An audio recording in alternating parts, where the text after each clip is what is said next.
Baik, Assalamualaikum warahmatullahi wabarakatuh. Perkenalkan, nama saya Atifa Nur Rahman MD dengan NIM H0712310016, Program Studi Sistem Informasi. Pada presentasi kali ini saya akan mempresentasikan hasil kerja kelompok kami, yaitu kelompok 2, dengan judul paper, yaitu Eksplorasi Sistem Informasi dari Strategi Manajemen hingga Inovasi Masa Depan. Nah, pada presentasi kali ini itu akan membahas 6 bab materi yang dimana tiap bab ini terdiri dari beberapa subbab masing-masing. Maka dari itu saya akan memulai pada bab pertama, yaitu manajemen sistem informasi.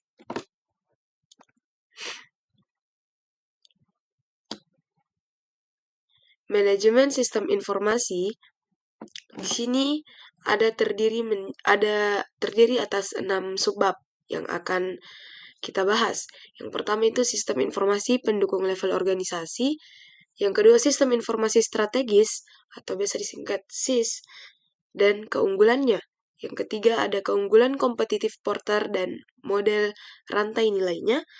Yang keempat, bagaimana teknologi informasi membantu perusahaan dalam meningkatkan posisi kompetitif. Yang kelima, ada 5 strategi perusahaan dalam mencapai keunggulan kompetitif.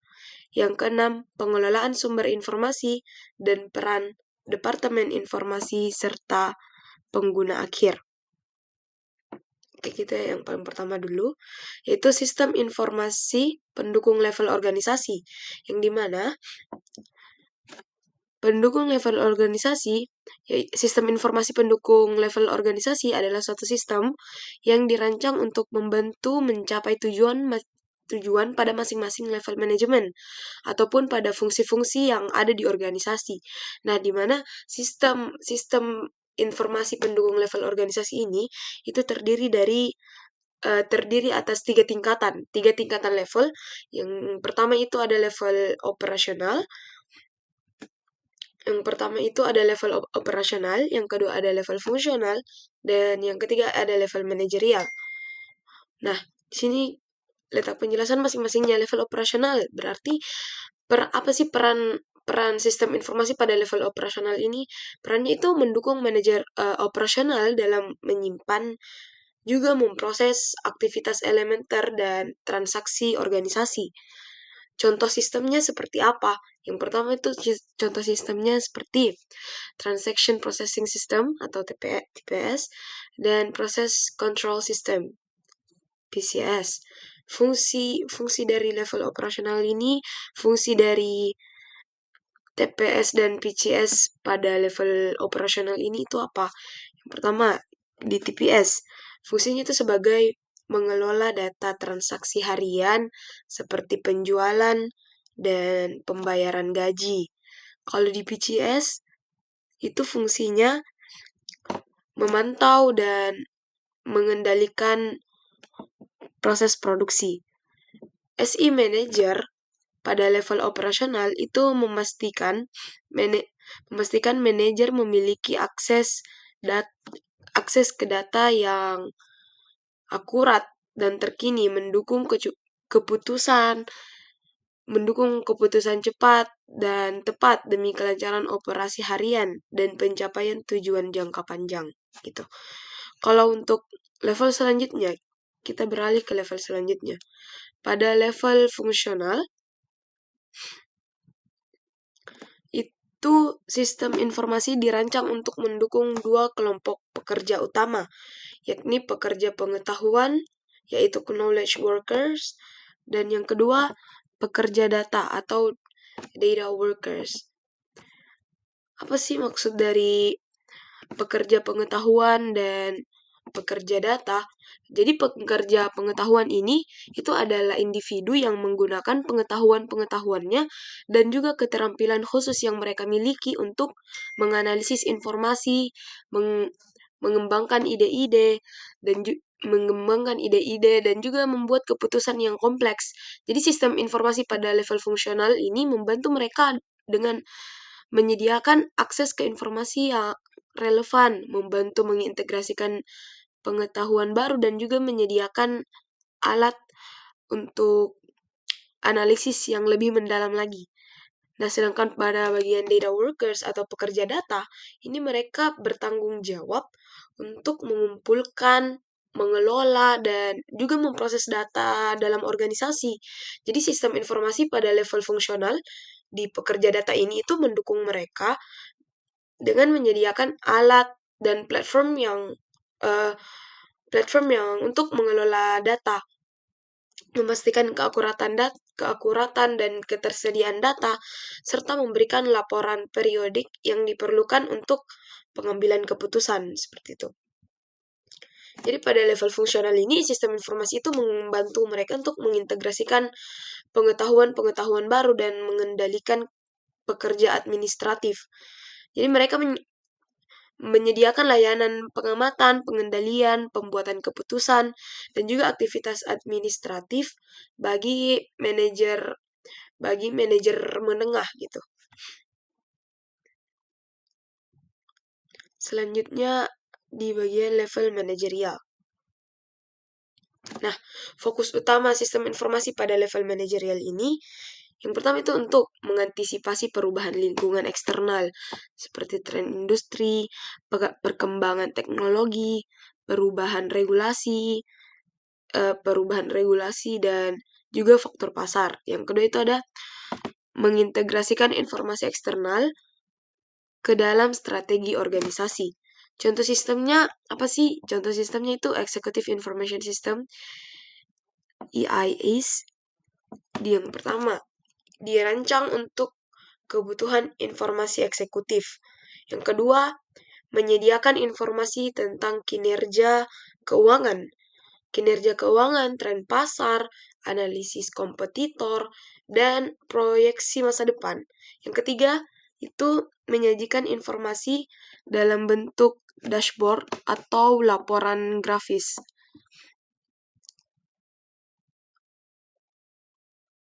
Nah, sistem informasi pada berbagai level yang tadi ini itu berperan penting dalam mendukung aktivitas manajemen, mulai dari operasional hingga manajerial.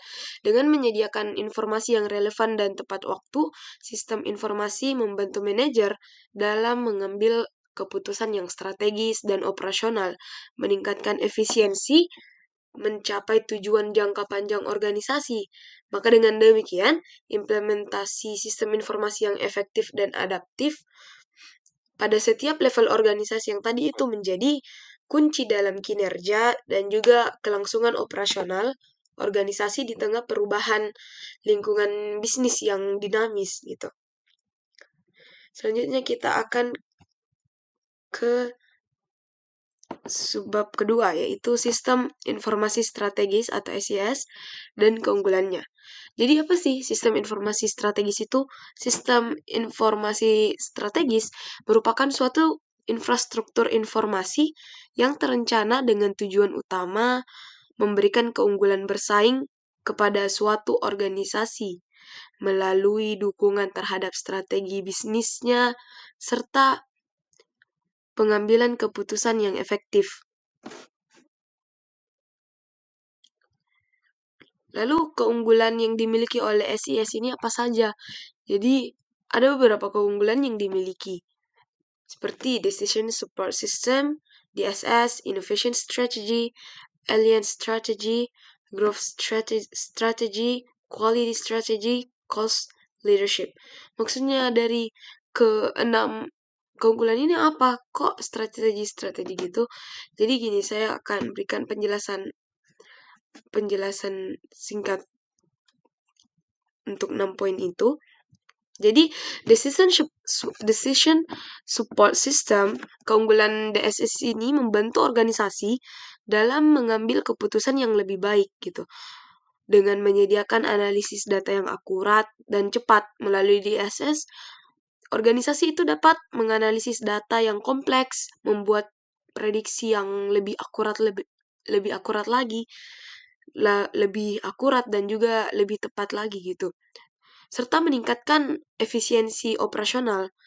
Nah, kalau untuk yang kedua sih innovation strategy, jadi Sistem informasi strategis itu memfasilitasi pengembangan strategi inovasi yang lebih efektif. Inovasi strategi yang lebih efektif.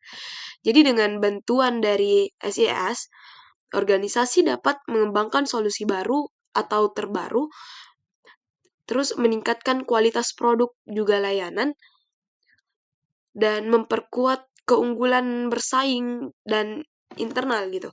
Kalau untuk alliance strategy itu apa sih? Apa keunggulan di situ?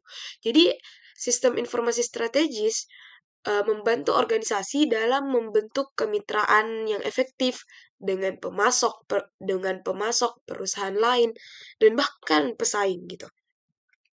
Dengan SIS, organisasi itu dapat memperkuat hubungan kerjasama, terus memperkuat hubungan kerjasama yang menguntungkan tentunya, yang dimana pada gilirannya memperkuat keunggulan bersaing dan internal serta eksternal gitu.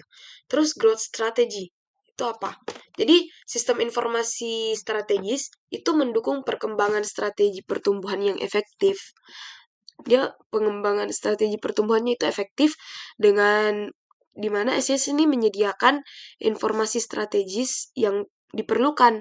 Jadi dengan adanya bantuan dari sistem informasi strategis atau kita bisa singkat SIS, organisasi itu dapat memperkuat keunggulan bersaing mereka dan juga keunggulan di internal gitu. Hal ini itu memungkinkan sebuah organisasi untuk dapat meningkatkan keunggulan eksternal mereka. Kalau mereka sudah bisa unggul bersaing dan juga keunggulan di internalnya itu sudah bagus, itu tidak menutup kemungkinan mereka dapat unggul eksternal, dan dimana dengan keunggulan eksternal ini mereka dapat memperluas presensi mereka di pasaran gitu. Terus selanjutnya ada quality strategy. Nah, organisasi dapat meningkatkan standar kualitas produk yang mereka miliki, juga layanan yang mereka tawarkan gitu. Dengan analisis data yang lebih mendalam lagi dan implementasi perbaikan yang tepat, sistem informasi strategis ini memungkinkan organisasi untuk terus memperbaiki kualitas untuk menjadi lebih baik lagi gitu. Nah, hal ini itu tidak hanya memperkuat posisi bersaing organisasi di pasar, tapi juga untuk memperkuat pondasi internal khususnya. Memperkuat pondasi internal, serta citra eksternal mereka juga memperkuat citra eksternal mereka. Jadi, mereka dapat bersaing dengan kualitas gitu. Kualitas yang lebih baik gitu. Seterusnya lebih baik. Menjadi lebih baik lagi gitu. Terus ada cost leadership. Terakhir, cost leadership tadi itu apa? Nah, cost leadership, jadi dengan adanya bantuan sistem informasi strategis ini, organisasi itu dapat mengefisiensikan biaya mereka, biaya proses bisnis mereka gitu. Jadi mengarah pada posisi sebagai produsen dengan biaya terendah di industri. Melalui analisis yang cermat dan optimalisasi operasional, SIS itu membantu organisasi untuk mengidentifikasi area-area di mana saja yang biayanya ini dapat dikurangi tanpa mengorbankan kualitas gitu, atau efektivitas yang selama ini berjalan gitu. Jadi biaya yang mana yang bisa dikurangi tanpa mengorbankan kualitas maupun efektivitasnya. Nah, di mana hal inilah yang membuat keunggulan bersaing itu ada, keunggulan bersaing yang signifikan, serta memperkuat struktur internal dan juga reputasi eksternal organisasi. Nah, dengan demikian, sistem informasi strategis dengan adanya beberapa keunggulannya, itu penting bagi organisasi dalam mencapai keunggulan kompetitif. Yang dimana SIS ini itu tidak hanya berperan sebagai alat pembantu pengambilan keputusan saja, tapi juga sebagai katalisator untuk pertumbuhan dan kemajuan organisasi secara menyeluruh, secara keseluruhan gitu. Selanjutnya kita ke keunggulan kompetitif Porter dan model rantai nilainya. Keunggulan kompetitif yang diuraikan oleh Michael Michael Porter adalah konsep strategis yang penting dalam teori bisnis.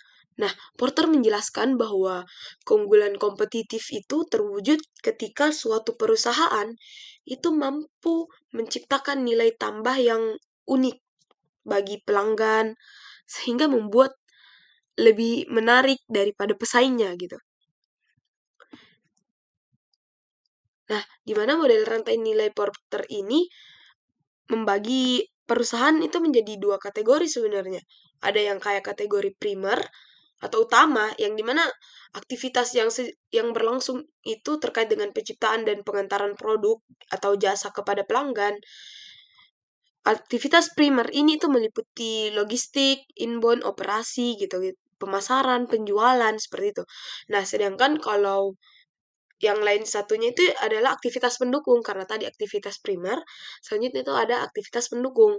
Aktivitas pendukung ini itu dia merupakan aktivitas yang dimana tentunya mendukung aktivitas primer. Jadi sesuai dengan namanya tadi aktivitas pendukung, bahwa aktivitas pendukung ini itu akan mendukung aktivitas primer yang dimana aktivitas utama gitu. Nah, aktivitas pendukung ini meliputi infrastruktur perusahaan, terus manajemen sumber daya manusianya gimana, terus pengembangan teknologi yang ada, dan pengadaan teknologi yang ada di perusahaan gitu. Jadi, melalui konsep rantai nilai perusahaan, ini sebenarnya dapat ditemukan beberapa celah untuk meningkatkan kinerja juga daya saing, ya kan? Salah satunya tuh upaya untuk meningkatkan efisiensi dengan mengurangi biaya dan meningkatkan produktivitas di semua tahapan aktivitas.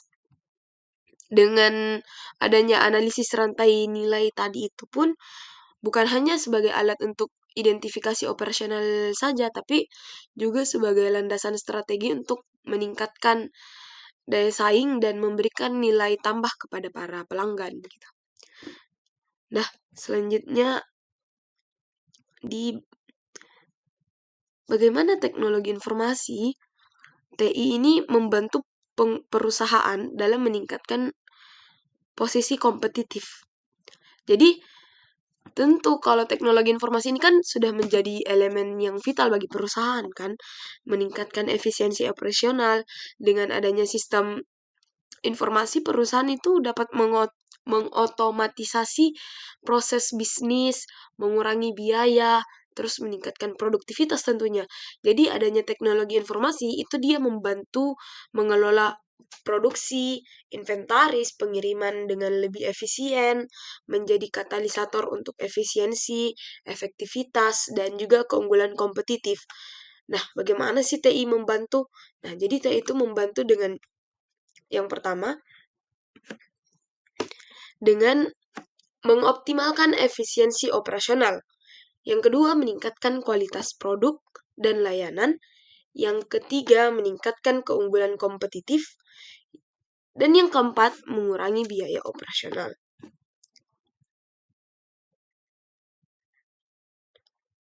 Selanjutnya, 5 strategi perusahaan dalam mencapai keunggulan kompetitif. Jadi keunggulan kompetitif itu apa? Keunggulan kompetitif itu merupakan sebuah strategi yang diadopsi oleh perusahaan di mana membedakan diri dari pesaing dan meningkatkan peluang untuk menguasai pasar. Nah, jadi ada 5 strategi yang harus perusahaan ini dalami guna mencapai keunggulan kompetitif. Yang pertama, strategi biaya rendah. Di mana strategi biaya rendah ini itu dia akan berfokus pada pengurangan biaya produksi dan operasional agar perusahaan ini dapat menawarkan harga lebih rendah ke konsumen dibanding pesaing yang lain gitu. Tujuannya itu agar sebagai produsen dengan biaya terendah di industri itu dapat menarik konsumen yang sensitif terhadap harga. Apalagi kalau harga murah itu biasa orang lebih memilih harganya murah. Tergantung dari tipe masyarakat yang membelinya pastinya. Ada yang membeli karena kualitasnya bagus, adapun yang menimbangkan harus memilih yang mungkin kualitasnya lebih di bawah dengan harga yang dapat mereka bayarkan dengan dengan biaya yang terbatas yang mereka miliki gitu. Jadi di sini juga permainan strategi yang sebenarnya para perusahaan itu harus miliki, harus ketahui. Terus ada strategi diferensiasi. Nah, strategi diferensiasi ini tuh melibatkan penciptaan produk atau layanan unik dan berbeda dari yang ditawarkan oleh pesaing. Misalnya, perusahaan yang menjual produk mewah dapat menerapkan strategi ini dengan menawarkan pengalaman pelanggan yang menarik. Dengan cara ini, perusahaan itu dapat meningkatkan keunggulan kompetitif dengan menghasilkan produk yang lebih unik dan berbeda. Jadi strategi diferensiasi ini tuh berfokus pada penciptaan produk atau layanan unik dan berbeda dari yang ditawarkan oleh pesaing gitu. Apa sih tujuannya? Jadi tujuannya ini sebenarnya untuk memberikan nilai tambah yang lebih spesifik dan diinginkan oleh konsumen sehingga mereka bersedia membayar lebih gitu. Selanjutnya ada strategi fokus. Strategi fokus itu mengarahkan upaya perusahaan pada segmen pasar yang lebih kecil dan spesifik. Strategi ini melibatkan penargetan pasar yang memiliki potensi dan keberlanjutan. Jadi, misal perusahaan ini tuh ngejual produk makanan organik yang dapat menggunakan jadi ada perusahaan yang menjual makanan organik gitu dapat menggunakan strategi fokus ini karena konsumen yang peduli dengan kesehatan dan lingkungan tentunya itu akan tertarik gitu, akan lebih tertarik. Tujuannya apa? Tujuannya itu adalah jadi tujuan dari strategi ini tuh agar perusahaan itu dapat memimpin di segmen tersebut dengan menawarkan produk atau layanan yang sangat relevan dan menarik bagi konsumen yang tepat gitu.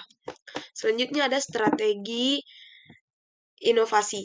Nah, strategi inovasi itu merupakan pendekatan yang menempatkan penekanan pada penciptaan dan pengembangan produk serta layanan yang inovatif dan superior dibandingkan dengan yang ditawarkan oleh pesaing. Misal contohnya itu dari pengaplikasian strateginya Google, yang dimana merupakan salah satu perusahaan teknologi terkemuka saat ini kan, yang terus berinovasi. Nah, Google ini tidak hanya stuck di satu tempat saja.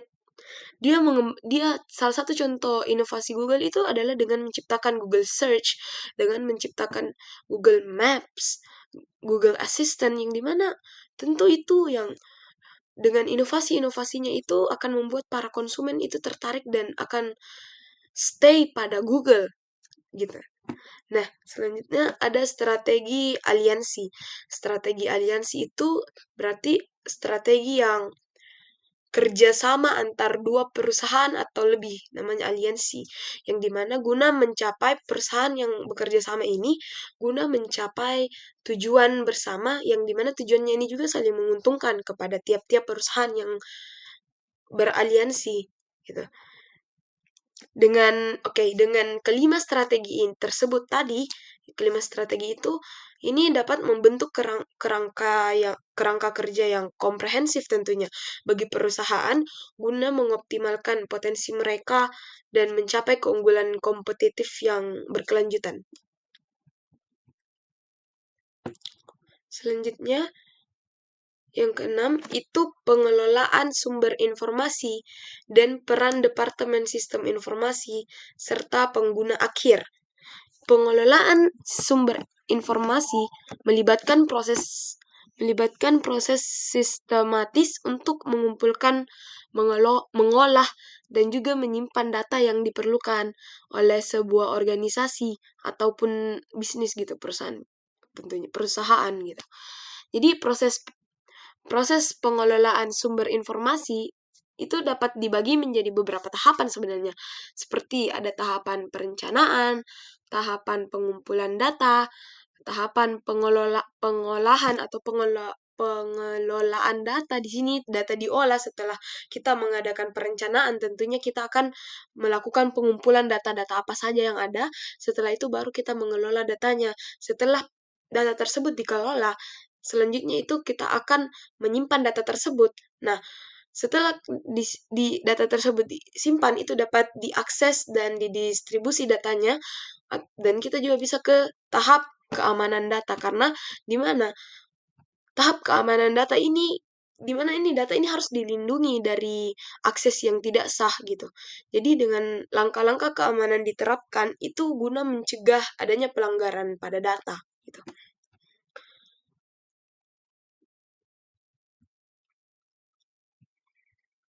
Nah, rasionalisasi sistem informasi sebenarnya itu menjadi sangat penting untuk memastikan kesesuaian dan strategi bisnisnya. Jadi, pengelolaan sistem informasi mencakup manajemen teknologi informasi, pengelolaan akses, pengembangan serta pemeliharaan sistem, seperti juga arsitektur informasi dan kesadaran keamanan akan informasi tersebut. Nah, dengan menjaga tata kelola sistem informasi dengan baik, organisasi itu dapat memastikan bahwa informasi yang digunakan dalam pengambilan keputusan bisnis dipantau secara cermat dan akurat, sehingga mendukung keseluruhan kinerja bisnis yang lebih baik, kinerja bisnis maupun kinerja organisasi dengan lebih baik tentunya.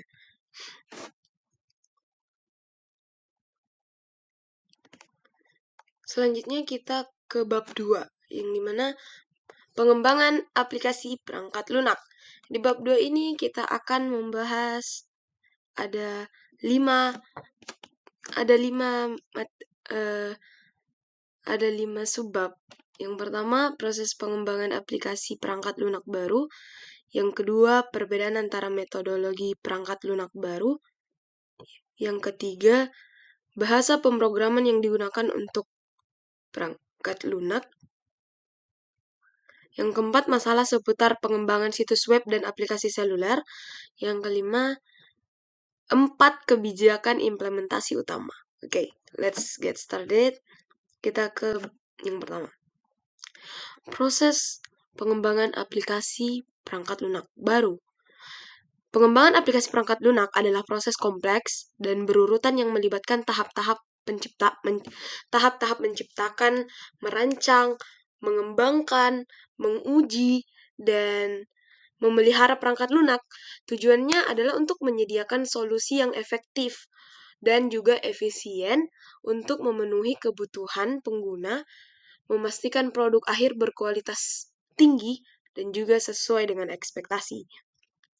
Nah, di prosesnya ini ada tahapan umum dalam pengembangan aplikasi perangkat lunak. Jadi tahapannya ini, yang pertama tentunya analisis kebutuhan terlebih dahulu, requirements analysis. Nah, di mana mengumpulkan dan menganalisis kebutuhan pengguna, terus menghasilkan dokumen spesifikasi kebutuhannya gitu. Terus setelah itu kita lanjut ke desain. Nah, di mana kita di desain ini kita merancang arsitektur aplikasi, tampilannya aplikasi itu bakalan gimana sih, terus mencangkup juga struktur datanya, antar muka UI yang tadi saya bilang, UI atau user UX-nya itu juga user experience-nya dan interaksi komponen.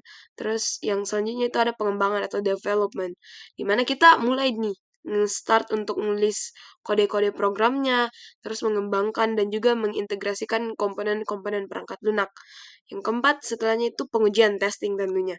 Jadi kita harus menguji aplikasi untuk menemukan dan memperbaiki apakah aplikasi yang kita buat ini ada bug-nya atau enggak gitu. Terus yang kelima itu ada implementasi, di mana memindahkan aplikasi ke lingkungan produksi tentunya. Berarti setelah lewat dari berbagai 4 tahap tadi, tahap analisis setelah dianalisis kebutuhannya, desain, pengembangan, pengujian, sudah lewat dari pengujian atau testingnya ini tadi, pengujiannya bisa disebut testing. Nah, itu bisa ke tahap implementasi, di tahap implementasi ini kita pindahkan aplikasi yang tadi ini, yang sudah lewati 4 tahap tadi, itu kita pindahkan ke lingkungan produksinya, termasuk pengaturan server, dan instalasi perangkat lunak. Setelah kelima tahapan ini kita lewati, itu bisa lanjut ke operasional dan pemeliharaan, memastikan sistem berjalan dengan lancar dan diperbarui sesuai dengan kebutuhan. Tapi tak hanya sampai di situ, kita juga tahap pengembangan model prototyping, yang dimana itu perlu pengumpulan kebutuhan, quick design, pembangunan prototip, prototype bisa ya prototype, dan yang keempat itu evaluasi pelanggan. Nah, maksudnya itu dengan adanya iterasi yang berulang itu terjadi selama proses pengembangan model prototyping, itu dapat memungkinkan adaptasi yang cepat terhadap perubahan kebutuhan pengguna, dan memastikan bahwa versi akhir dari perangkat lunak itu sudah sesuai dengan harapan gitu. Jadi mulai dari tahap awal hingga tahap akhir itu dapat dipastikan agar versi yang kita buat ini sebagai versi perangkat lunak versi akhir yang sudah sesuai dengan harapan. Jadi bisa menghasilkan produk perangkat lunak ini lebih berkualitas gitu, dan sesuai dengan tujuan awal yang dimiliki. Nah, selanjutnya perbedaan antara metodologi perangkat lunak baru. Jadi ada 3, model waterfall, model iteratif dan bertahap, dan juga model spiral. Nah, di sini kita ke model waterfall. Jadi model waterfall ini metodologi yang paling awal ada, dan prosesnya ini linear dengan setiap tahapan diselesaikan sebelum melanjutkan ke tahap berikutnya. Jadi tidak ada tumpang tindih antar tahapan gitu. Kelebihan dari model waterfall ini itu mudah dipahami dan digunakan. Yang kedua, setiap tahap didefinisikan dengan jelas. Yang ketiga itu setiap langkah dan hasilnya itu didokumentasikan. Kekurangannya apa? Kekurangannya itu tidak cocok untuk proyek yang kompleks, berorientasi objek, dan panjang. Tidak cocok untuk proyek dengan perubahan persyaratan, dan integrasi yang dilakukan di akhir bisa menimbulkan hambatan gitu. Selanjutnya ada model iteratif dan bertahap. Jadi model iteratif ini dimulai dengan persyaratan kecil, kemudian berlanjut atau bertahap meningkatkan produk melalui iterasi. Yang kedua, fokus pada pengembangan segmen kecil. Yang ketiga, setiap iterasi membawa perbaikan dan memastikan versi perangkat lunak yang lebih baik. Kelebihannya apa? Jadi kelebihannya itu pengembangan berulang, memungkinkan penerapan paralel, persyaratan dapat diubah dengan biaya rendah. Kekurangannya itu tidak cocok untuk proyek kecil, bisa mengakibatkan penggunaan sumber daya tambahan. Selanjutnya, model spiral menggabungkan pengembangan siklus iteratif dengan pendekatan waterfall, mendekatkan analisis resiko, proyek perkembangan melalui 4 tahap dalam siklus berulang, spiral, gitu. Seperti identifikasi, desain, konstruksi, dan evaluasi. Kelebihannya itu persyaratan dipahami dengan akurat, bagian-bagian dengan risiko tinggi diterapkan lebih awal untuk mengurangi risiko keseluruhan, fleksibel dan memungkinkan masukan pengguna sejak awal. Terus kekurangannya kompleks untuk dikelola dan dipelihara, tidak cocok untuk proyek kecil dan berisiko rendah. Selanjutnya,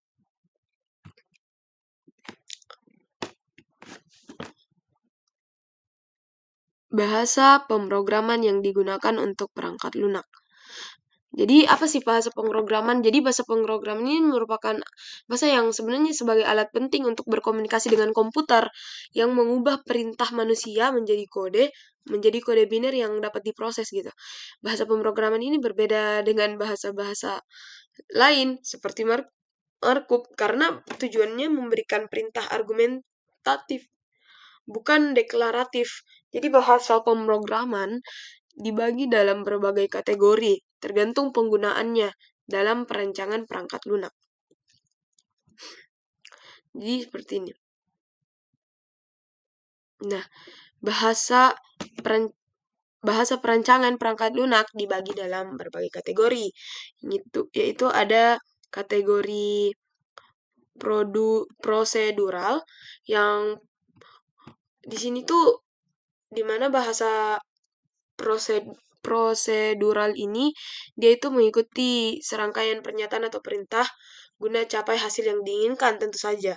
Nah, kalau ini tuh bahasa pemrograman prosedural ini seperti bahasa C, C++, Pascal, sama Basic. Terus bahasa fungsi. Nah, bahasa fungsi ini tuh dia lebih fokus pada keluaran fungsi matematika dan evaluasi. Jadi contoh bahasa pemrogramannya ini seperti Scala, Erlang, Haskell, Elixir gitu. Dan F#, gitu. Terus ada bahasa OOP atau Object Oriented Programming. Pemrograman berbasis objek.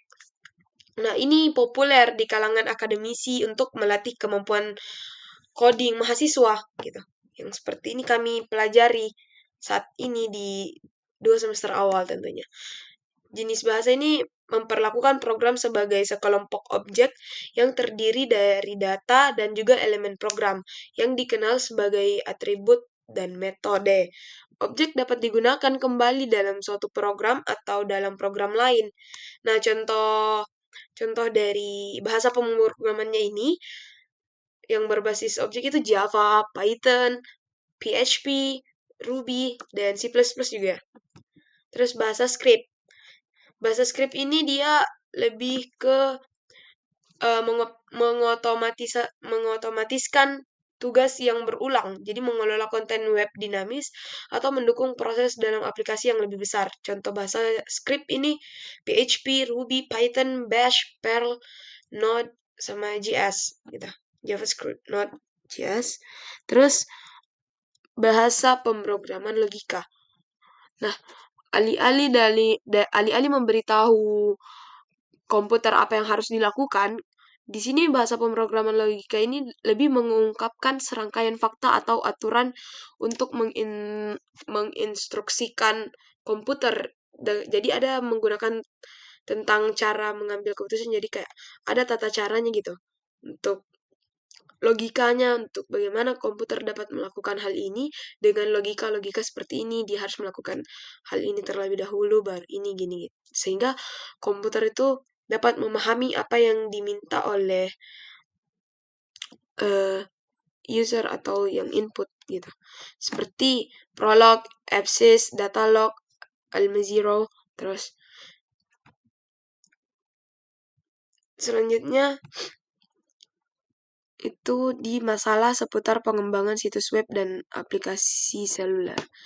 Tentu masalah yang ada seputar ini seperti komunikasi yang buruk, perencanaan dan strategi yang buruk, masalah keamanan tentunya sangat menjadi masalah.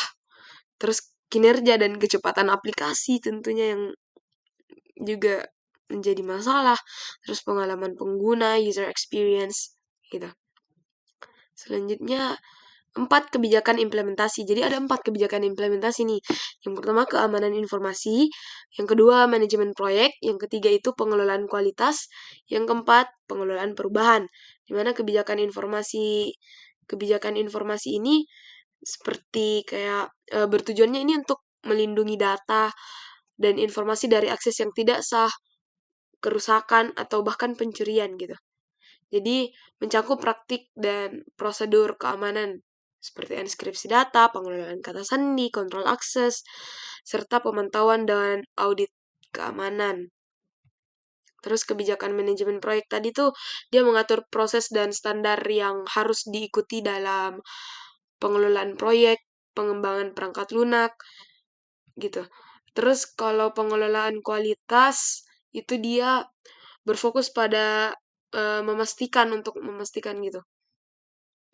Jadi dia bisa memastikan bahwa produk perangkat lunak itu sudah memenuhi standar kualitas, sudah memenuhi standar kualitas yang telah diterapkan. Ini tentu sangat sangat penting. Terus kebijakan pengelolaan perubahan itu mengatur bagaimana perubahan dalam perangkat lunak atau sistem teknologi informasi itu dikelola dan diterapkan, di mana prosesnya ini kayak peninjauan perubahan, persetujuan, pelaksanaan, dan dokumentasi perubahan gitu. Selanjutnya, oke, kita ke bab 3, definisi globalisasi, perusahaan global, dan juga perangkat digital. Pada bab 3 ini, kita ada 4 subbab. Yang pertama, konsep globalisasi. Subbab kedua itu peran IT dalam globalisasi. Masalah yang dialami perusahaan saat menghadapi ekonomi global. Terus yang terakhir itu ada subbab kesenjangan digital dan tahapan kesenjangan digital menurut Nielsen. Yang pertama, konsep globalisasi. Jadi globalisasi itu adalah proses peningkatan konektivitas dan saling ketergantungan antar negara global gitu, negara global. Mulai dari perdagangannya, investasi, mulai dari teknologi informasi, pertukaran budaya, atau bahkan kesehatan di berbagai bidang gitu. Jadi dipercepat oleh teknologi seperti internet dan telepon seluler. Globalisasi ini memungkinkan pertukaran informasi secara instan dan menghubungkan orang di seluruh dunia. Globalisasi ini mempercepat inovasi, menciptakan peluang ekonomi dan sosial baru, memfasilitasi aliran barang, jasa, modal lintas negara, serta mendorong investasi asing langsung yang mendukung pertumbuhan ekonomi dan penciptaan lapangan kerja. Ciri-ciri dari globalisasi ini seperti penipisan batas negara. Maksud dari penipisan batas negara ini kita dengan mudah untuk mengetahui apa yang terjadi di negara sana, di negara lain, dengan adanya globalisasi tentunya.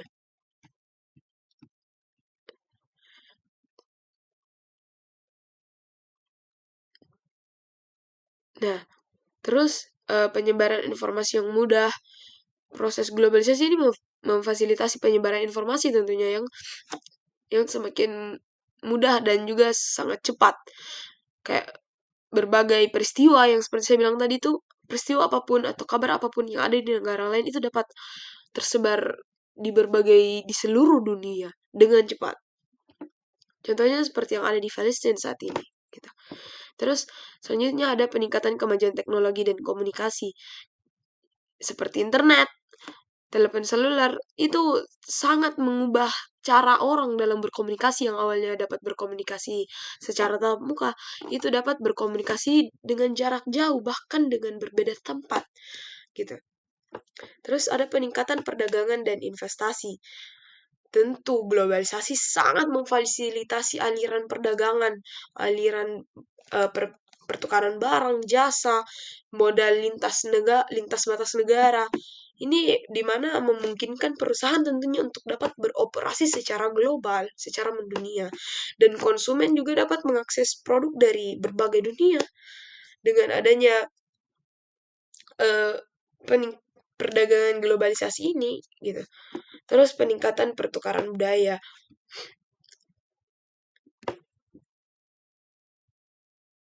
Peningkatan pertukaran budaya ini, globalisasi itu mendorong pertukaran budaya yang lebih luas dan sangat intensif.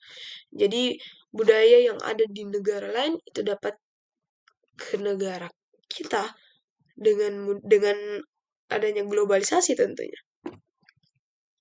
Terus peningkatan kemajuan ekonomi dan penciptaan lapangan kerja. Jadi kayak investasi asing itu langsung tidak hanya berkontribusi pada pertumbuhan ekonomi, tetapi juga menciptakan lapangan kerja baru di sektor-sektor tertentu. Terus peningkatan kemajuan teknologi dan inovasi.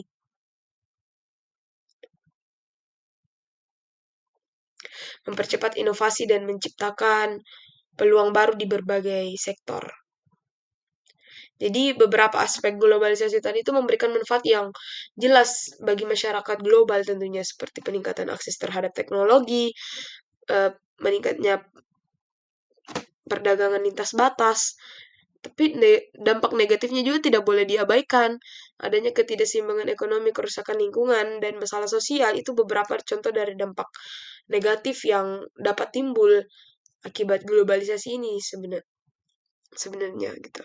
Jadi di berbagai dampak positif dari adanya globalisasi tidak menutup kemungkinan bahwa dengan adanya globalisasi ini juga memiliki banyak atau memiliki beberapa dampak negatif yang ditimbulkan dengan adanya globalisasi ini. Selanjutnya, peran IT dalam globalisasi. Peran IT dalam globalisasi sebagai komunikasi yang ditingkatkan, akses informasi. IT itu teknologi informasi gitu, TI. Jadi dengan komunikasi yang ditingkatkan, jadi kayak munculnya email, terus platform seperti WhatsApp atau Slack, atau seperti Zoom, Microsoft Word, Microsoft Teams. Jadi perusahaan dapat berkomunikasi secara lebih efisien dan juga lebih efektif, yang dimana memudahkan pengelolaan operasional global dan koordinasi antar tim di berbagai negara.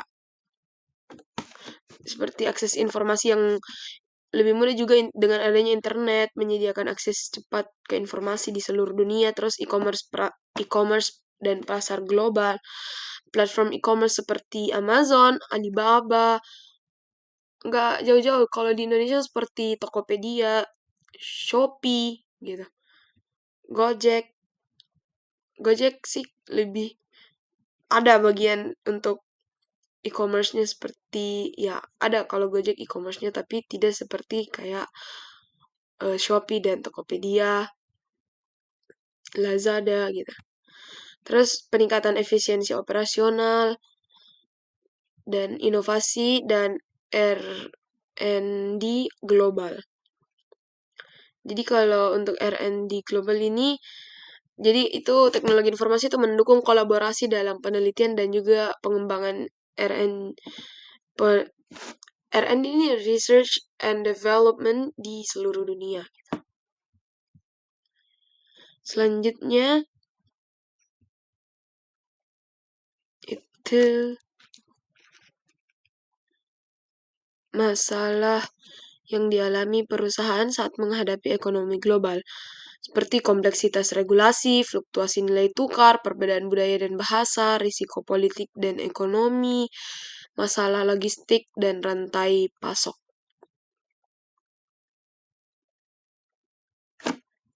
Nah, ini kompleksitas regulasi ini seperti setiap negara ini kan tentu memiliki aturan dan regulasinya masing-masing. Dan juga pasti memiliki aturan dan regulasi yang berbeda-beda terkait bisnis, pajak, dan juga perdagangan gitu. Terus perusahaan itu beroperasi secara global harus menavigasi kompleksitas ini untuk memastikan kepatuhan dan menghindari sanksi hukum. Terus ada fluktuasi nilai tukar.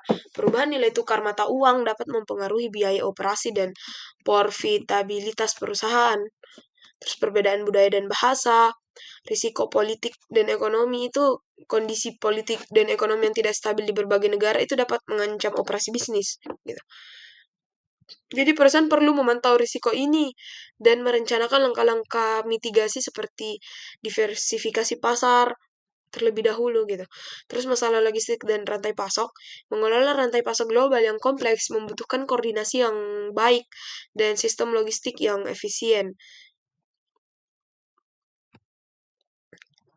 Lanjut.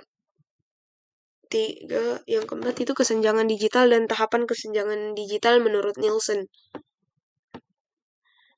Nah, kesenjangan digital itu dia mengacu pada perbedaan dalam akses dan kemampuan menggunakan teknologi informasi dan komunikasi atau TIK di antara berbagai kelompok masyarakat. Kesenjangan ini dapat terjadi antar negara maupun di dalam satu negara yang sama, di dalam satu negara gitu.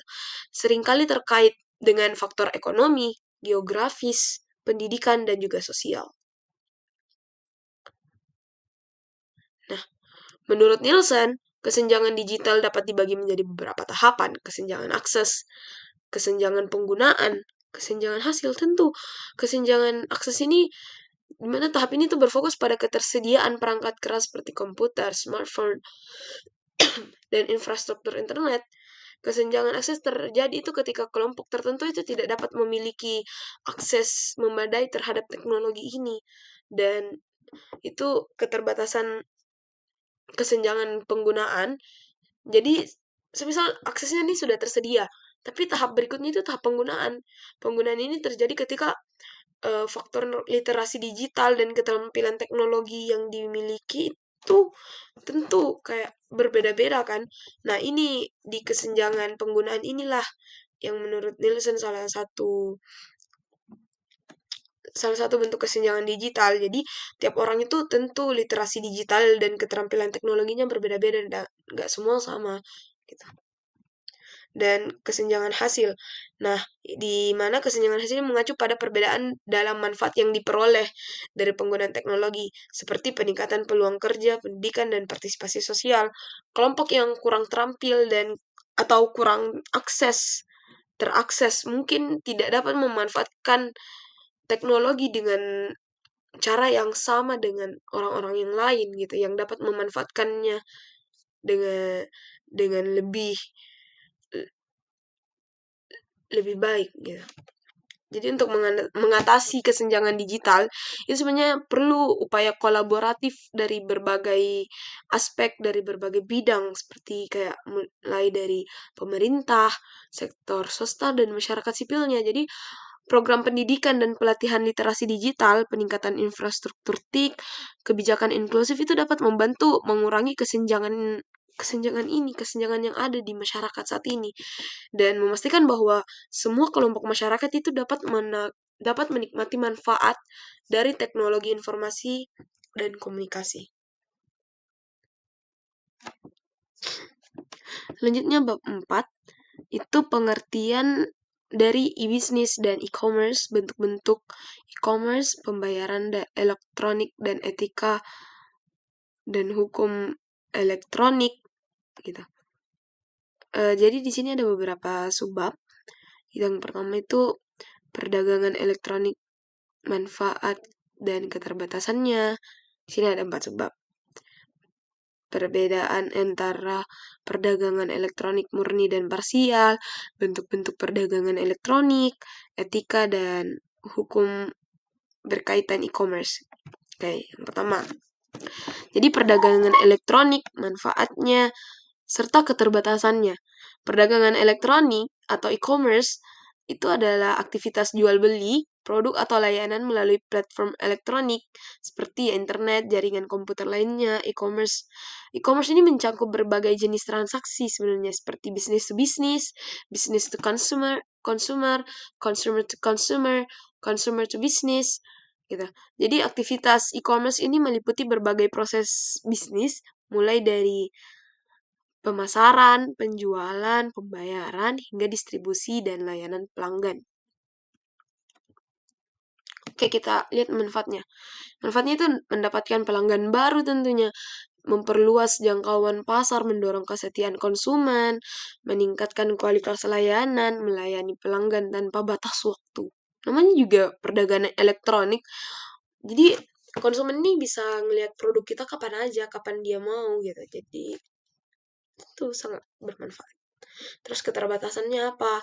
Kesesuaian produk, hambatan budaya, mungkin yang dari luar negeri gitu, mungkin orang luar negeri yang misal gunain Shopee kah atau Tokopedia kah, kan sulit. Mungkin sulit ketika dia tidak tahu bahasa Indonesia gitu. Atau sulit untuk berbahasa Inggris, bisa jadi. Terus biaya tenaga kerja tinggi, masalah hukum, keterbatasan teknis, biaya teknologi yang besar. Itu sebenarnya. Jadi orang-orang yang mungkin jauh dari peradaban teknologi zaman sekarang itu tidak dapat melakukan pembelian melalui digital gitu. Yang kedua, perbedaan antara perdagangan elektronik murni dan parsial. Perdagangan elektronik murni, seluruh aktivitas dilakukan secara online.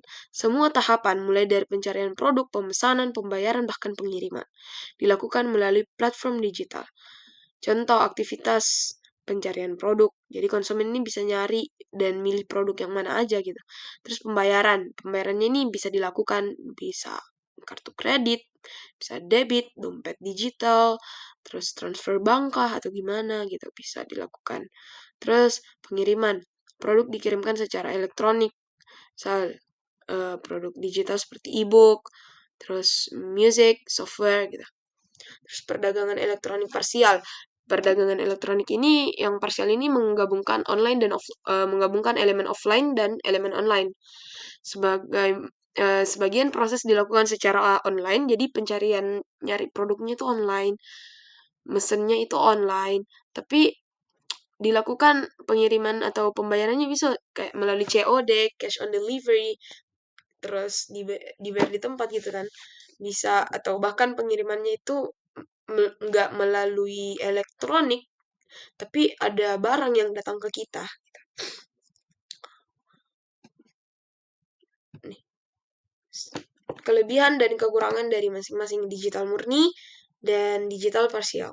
Kelebihannya itu murni itu bisa lebih efisien dan lebih cepat tentunya, karena kan tidak harus ada yang bagian offline-nya gitu kan, jadi lebih cepat, tidak terbatas oleh lokasi geografis nih, yang seperti saya bilang juga tadi, mengurangi biaya operasional, tidak memerlukan toko fisik atau gudang, ya benar. Terus kekurangan, tidak semua produk dapat dijual secara murni atau online gitu kan, seperti misal jaket kan gak mungkin di dikirim secara online gitu, pasti dikirim barangnya itu dikirim secara offline, melalui baik itu melalui udara kah atau melalui delivery yang lain. Terus ada 3 masalah keamanan data dan privasi konsumen gitu ya termasuk. Terus perdagangan digital parsial, kelebihannya itu fleksibilitas dalam metode pembayaran dan pengiriman, cocok untuk produk yang memerlukan interaksi fisik atau inspeksi sebelum pembelian, menjangkau konsumen yang kurang percaya pada transaksi online secara penuh gitu. Terus kekurangannya apa? Kekurangannya itu prosesnya lebih kompleks karena melibatkan elemen offline. Pasti lebih lama kita nunggu barang datangnya itu pasti lebih lama gitu. Potensi biaya tambahan seperti biaya pengiriman juga ada potensinya. Terus tidak seefisien perdagangan elektronik murni. Karena kan elektronik murni barangnya itu bisa dilihat cuma di HP kalau nggak bisa disentuh gitu. Kalau yang parsial kan barangnya datang ke kita, bisa disentuh gitu, nyata gitu barangnya. Selanjutnya, bentuk-bentuk perdagangan elektronik. Perdagangan elektronik mencakup berbagai bentuk interaksi antar bisnis, konsumen, dan entitas pemerintah. Nah, berikut contoh-contohnya seperti business to consumer, business to business, consumer to consumer, consumer to business, business to government, government to citizen gitu. Selanjutnya, etika dan hukum berkaitan dengan e-commerce. Etika dalam e-commerce itu transparansi sangat penting. Kejujuran nomor 1, it's number 1.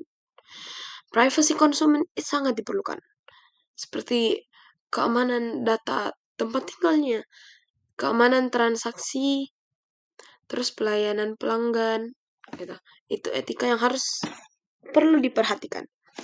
Hukum dalam e-commerce, hukum-hukum yang perlu dilindungi, perlindungan konsumen, perlindungan data, hak cipta dan kekayaan intelektual. Jadi kayak ide-ide yang dijual gitu. Kalau misal ada orang yang ngebuat kualitas yang KW-nya gitu, kan bisa, itu kan ada hukumnya.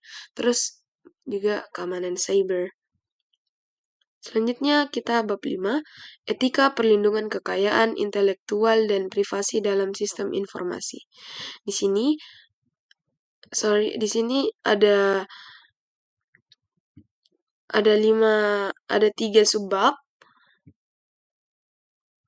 Yang subbab pertamanya itu etika sistem informasi. Etika sistem informasi adalah prinsip dan nilai yang menentukan tindakan benar dan salah dalam penggunaan teknologi informasi dalam sistem informasi manajemen. Etika ini menjadi panduan bagi manajer, spesialis informasi dan pengguna untuk memastikan penggunaan teknologi informasi sesuai dengan nilai moral dan hukum yang berlaku. Terus ada yang kedua itu kode etik, kelebihan dan kekurangannya. Apa sih kode etik? Kode etik itu sistem etika yang disepakati oleh suatu kelompok masyarakat, mencakup norma sosial, norma hukum, yang dimana tentu memiliki sanksi yang berat jika dilanggar. Kode etik mengatur perilaku, tanggung jawab, integritas, dan moralitas yang seharusnya dimiliki oleh tiap individu atau kelompok yang terlibat dalam aktivitas tersebut. Kelebihan kode etik, integritas profesi, terus komunikasi efektif, pengambilan keputusan etis, pedoman dalam bertindak. Kekurangannya, keterbatasan dalam penginterpretasian, kesulitan dalam mengimplementasikan, ketergantungan pada kepatuhan. Selanjutnya, kekayaan intelektual dan menjelaskan perlindungan yang diberikan oleh hak cipta, paten, dan merek dagang. Kekayaan intelektual adalah hak yang muncul dari hasil pemikiran yang menghasilkan produk atau proses bermanfaat bagi manusia.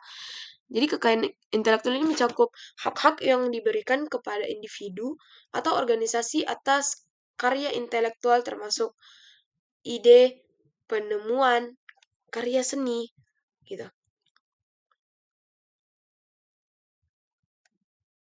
Jadi untuk bagian hak cipta itu hak eksklusif yang diberikan kepada pengarang atau pencipta karya budaya seperti baik itu tulisan, musik. Nah, hak cipta ini tuh memberikan kontrol penuh pada pemilik gitu atas cara penggunaan dan penyebaran karyanya mau gimana.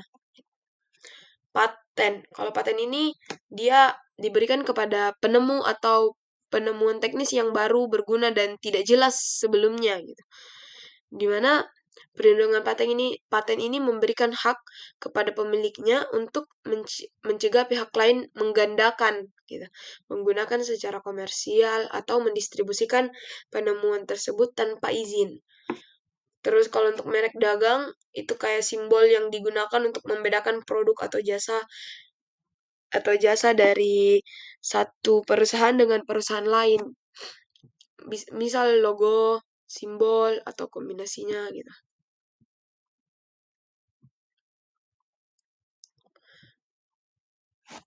Nah, di bab 6, tren teknologi masa depan sistem informasi. Di sini seperti AI, Artificial Intelligence, ini ada beberapa tren masa depan dalam sistem informasi. Artificial Intelligence, AI dan Machine Learning, analitik data besar, keamanan cyber, transformasi digital, pengembangan aplikasi berbasis blockchain, realitas augmented, AR, dan virtual, VR, dan terakhir teknologi 5G. Oke. Untuk artificial intelligence ini dan machine learning sangat-sangat AI ini seperti ChatGPT, terus ChatGPT, Pine.ai, sangat banyak sekali sekarang AI yang bertebaran yang dapat membantu masyarakat zaman sekarang, mempermudah gitu. Jika digunakan dengan baik ini AI sangat membantu. Kita dapat mengetahui apa saja melalui AI, kita bisa dibantu untuk membuat apapun gitu. Setidaknya kita bisa dapat ide baru juga melalui AI gitu. Tapi gitu. Analitik data besar ini telah memperoleh momentum sebagai alat penting untuk pengambilan keputusan dan wawasan bisnis. Karena seiring dengan pertumbuhan eksponensial data yang dihasilkan oleh aktivitas digital, organisasi memerlukan alat yang dapat mengolah eh, apa sih mengolah dan juga menganalisis data dalam jumlah besar secara efisien gitu. Terus keamanan cyber ini harus menjadi perhatian utama karena peningkatan frekuensi dan kompleksitas serangan cyber kian meningkat gitu. Terus transformasi digital itu proses di mana organisasi mengintegrasikan teknologi digitalnya ke dalam semua aspek bisnis mereka untuk meningkatkan efisiensi dan juga inovasi. Penelitian di bidang ini itu mengeksplorasi bagaimana teknologi seperti IoT, blockchain, komputasi awan itu dapat mendukung perubahan gitu. Terus pengembangan aplikasi berbasis blockchain. Terobosan dalam teknologi blockchain telah membuka pintu untuk pengembangan aplikasi yang lebih aman dan transparan dengan basis data yang sudah terdistribusi yang tidak dapat dimanipulasi. Aplikasi blockchain ini dapat digunakan dalam berbagai industri seperti industri keuangan, logistik, manufaktur untuk meningkatkan keamanan dan efisiensi operasional. Terus realitas augmented, AR dan VR menghadirkan pengalaman interaktif yang menarik bagi pengguna, baik dalam konteks hiburan maupun bisnis. Terus teknologi 5G yang saat ini sangat sudah ada di negara-negara maju.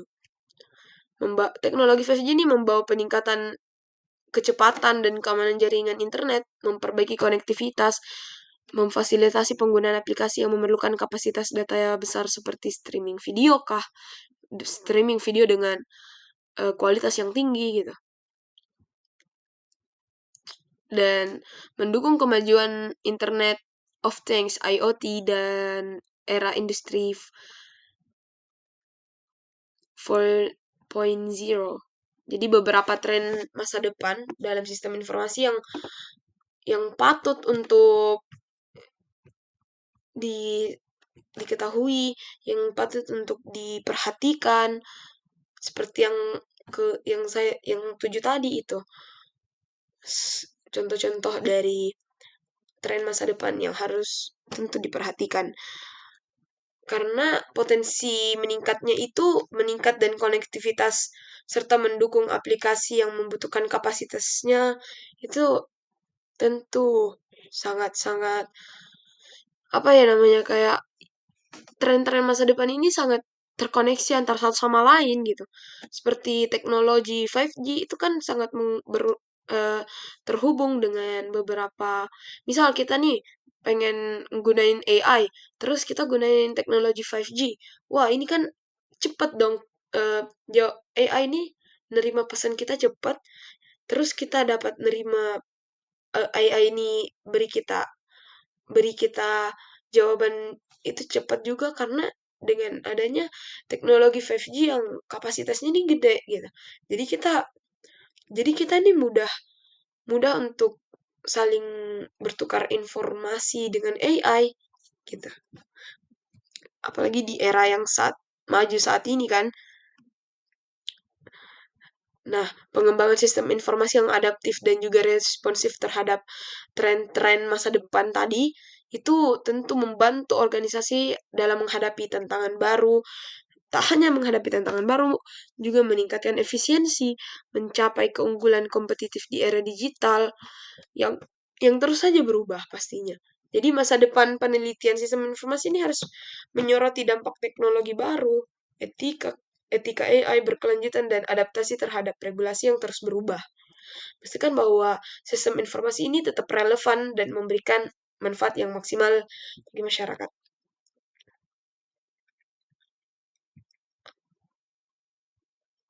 Baik, telah sampailah pada akhir presentasi. Terima kasih atas